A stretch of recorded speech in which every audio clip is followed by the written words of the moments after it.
Today we are standing in front of one of the largest amphitheater ever built at the time, the Roman Colosseum. It is a wonder of the world, so come on and join us.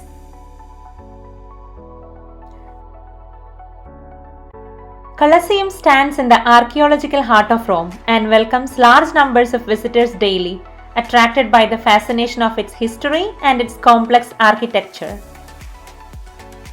It's a great example of ancient Roman engineering. Today, it is a tourist attraction and an icon of ancient Rome. The Roman Colosseum, originally known as the Flavian Amphitheater, was commissioned in AD 72 by Emperor Vespasian. It was completed by his son Titus in 80, with later improvements by Domitian. Measuring some 620 feet long and 513 feet wide, the Colosseum was the largest amphitheater in the Roman world. Unlike many earlier amphitheaters which had been dug into hillsides to provide adequate support, the Colosseum was a freestanding structure made of stone and concrete. The distinctive exterior had 3 stories of arched entrances, total of around 80, supported by semicircular columns. Each story contained columns of different Greek style. Bottom were the columns of the relatively simple Doric order, followed by Ionic, and topped by the ornate Corinthian style. The original name Flavian Amphitheater was changed to the Colosseum due to the great statue of Nero that was located at the entrance of the Domus Aurea, the Colossus of Nero. The Domus Aurea was the great palace built under the orders of Nero after the fire of Rome. Every Good Friday, the Pope leads the way of the cross procession in the Colosseum. This place has always been closely connected with the church, and on this day the early Christians that died in the arena are remembered.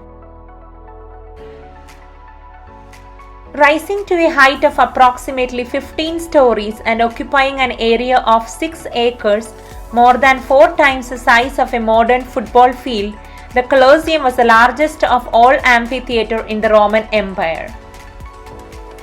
Colosseum is an engineering marvel. It was designed to seat close to 50,000 people. One of the great achievements of its architecture was its ease and access to the exits. It's said that all these 50,000 people could leave the Colosseum in under 15 minutes. Think of that next time when you are waiting for an Uber after a concert. The Colosseum had a canvas ceiling to protect the people from the sun.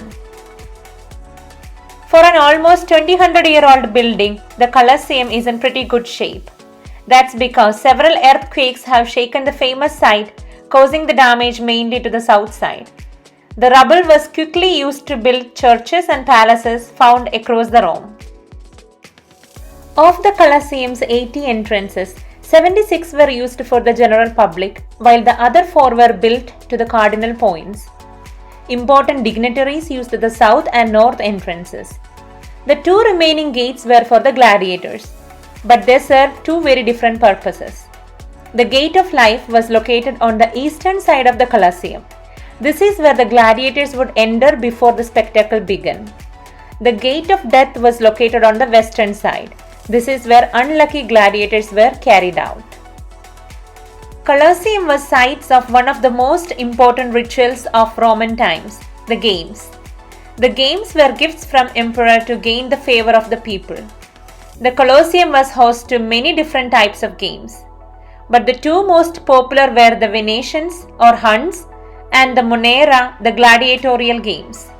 The hunts were spectacle of man against beast. Lions, tigers, elephants, bears, and alligators captured from all over the empire were fight against brave hunters. Sometimes the animals will fight against each other until death. But it was the gladiatorial games that have been most associated with the Colosseum. Gladiators were generally slaves, criminals, or prisoners of war. These men were rigorously trained to fight. They were matched based on the ability and fought to death. There were 15 known classes of gladiators, each with their own special weapons. The completion of the Museum of the Colosseum on the second level of the amphitheater is a first step in rethinking of a broader guided use of the monument by following thematic routes through its various spaces open to visitors. The starting point will be at specific landmarks signposted on the spot with carefully designed and effective signage that identifies and enhances significant itineraries.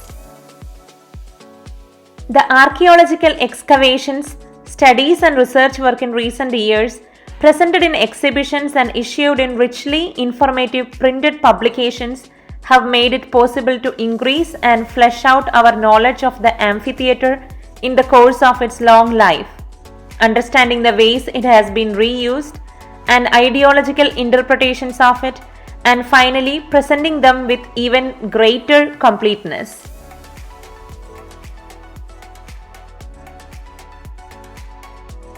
We can see striking views of the city when you gaze out from the external arches.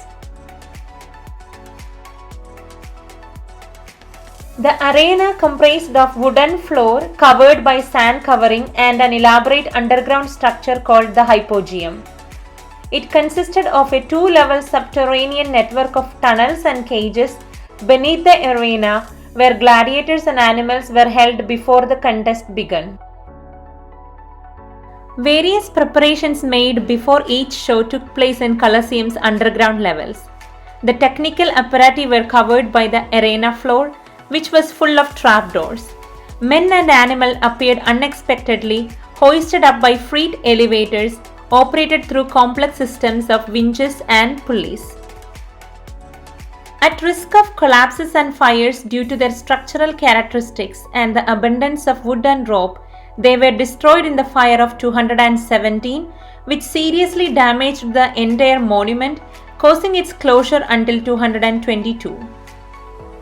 The underground levels were rebuilt for Colosseum's reopening and underwent various transformations in the last 2 centuries of activity until they were completely filled in. Today, the Colosseum underground stretches for a half a hectare. 14 corridors are visible, situated symmetrically on either side of the large central passage. Each end leads to a control room. Symmetrical spaces which housed large freight elevators bordered by converging tunnels used as docks for the naval battles which took place in the celebration of the monument's inauguration. In fact, when the wooden arena was substituted with masonry, water shows were no longer held. Entry to the Colosseum was free. Members of the various social classes entered through 76 arches with numbers carved and marked in red, 29 of which are still visible along the monument's northern side. Spectators followed paths marked on the inner arches and indicated on the tesserae belonging to the head of each family. The assignment of seats followed a strict hierarchical order. The best view was available from the imperial balcony, located at the southern entrance on the monument's shorter axis. The senators could also enjoy an excellent view from the seats closest to the arena, which were reserved for them. In 438, with the abolition of the gladiatorial games by the order of Valentinian III, the amphitheatre underwent a slow and steady decline. In the Middle Ages and Renaissance, it even became a quarry for the building materials, part of it being used for the construction of St. Peter's Basilica, and a shelter for animals and containing craft workshops and houses, while it was also Christianized over a long lapse of time. Today, the amphitheatre is a monument to works of art and human ingenuity that have survived the centuries. It still appears as a welcoming and dynamic structure, offering a broad panorama of its interior spaces as well as striking views of the city. Periodically, it hosts temporary exhibitions related to the themes of antiquity and its relationship with contemporary life, as well as modern spectacles. The significance of these events and experiences has made amphitheatre a place that is renewed every day, rich in significance for all and capable of telling stories that will interest everyone. A symbol of the splendor of the empire, the amphitheatre has changed its appearance and its function over the centuries, presenting itself as a structured space but open to the Roman community. While the Colosseum stands, Rome shall stand. When the Colosseum falls, Rome shall fall. When Rome falls, the world shall fall. That's it for today. Thank you for watching with us. See you with another vlog. Until then, bye.